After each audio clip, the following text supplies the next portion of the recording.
பிரான்ஸ்ல இனிவரும் காலங்களில் உங்களுடைய வாகன ஓட்டுநர் உரிமம் டிரைவிங் லைசன்ஸ் நீங்க மாற்றுவதாக இருந்தால் கட்டணம் செலுத்தித்தான் மாற்ற வேண்டும். வருகிற மே மாதம் 4ஆம் தேதியிலிருந்து கிட்டத்தட்ட நான் நினைக்கிறேன் 40 யூரோ கட்டணம் செலுத்தி தான் உங்களோட வாகன ஓட்டுநர் உரிமம் டிரைவிங் லைசன்ஸை நீங்கள் மாற்றணும்.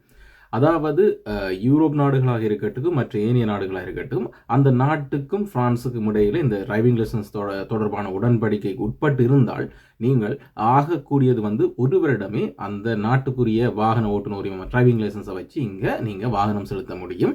அப்படி ஒரு வருஷத்துக்கு மேலே நீங்கள் வாகனம் செலுத்துவா இருந்தால் நீங்கள் கட்டாயம் பிரான்ஸில் டிரைவிங் லைசன்ஸுக்கு நீங்கள் மாற்ற வேணும். அப்படி மாற்றும் போது இதுவரை காலமும் இலவசமாக இருந்தது, தற்போது 40 யூரோ கொடுத்து தான் மாற்ற வேண்டும் என்று சொல்லி இந்த செய்தி சொல்லுது. அதை விட நீங்கள் இந்த உடன்படிக்கையற்ற நாடுகளிலிருந்து வந்து அந்த நாட்டுக்குரிய லைசன்ஸை வச்சு இங்கு வாகனம் ஓட்ட முடியுமான்னு சொன்னால் முடியாது. எனவே நீங்கள் இங்கத்தைய சட்டத்திட்டத்திற்கு அமைய பரீட்சை எழுதி அதில் நீங்கள் தேர்ச்சி பெற்ற பிறகே உங்களுக்கு பிரான்ஸ்ல இருந்து அந்த வாகன ஓட்டுநர் உரிமம் கிடைக்க பெறும் என்று சொல்லியும் அதற்காகத்தான் நீங்களும் முயற்சி செய்ய வேண்டும் என்று சொல்லி இந்த பிரான்ஸ் அரசாங்கம் இந்த செய்தியில் சொல்லுது. ஸோ இது முக்கியமான விஷயம். வருகிற மே மாதம் 4ஆம் தேதியிலிருந்து 40 யூரோ செலுத்தித்தான் நீங்கள் உங்களுடைய வாகன ஓட்டுநர் உரிமத்தை மாற்றம் செய்ய வேண்டும். டிரைவிங் லைசன்ஸை நீங்கள் மாற்றிக்கொள்ள வேண்டும். பிரான்ஸில் இருக்கிற உங்களோட நண்பர்கள் உறவுகளுக்கு கையோட ஷேர் பண்ணி விடுங்க.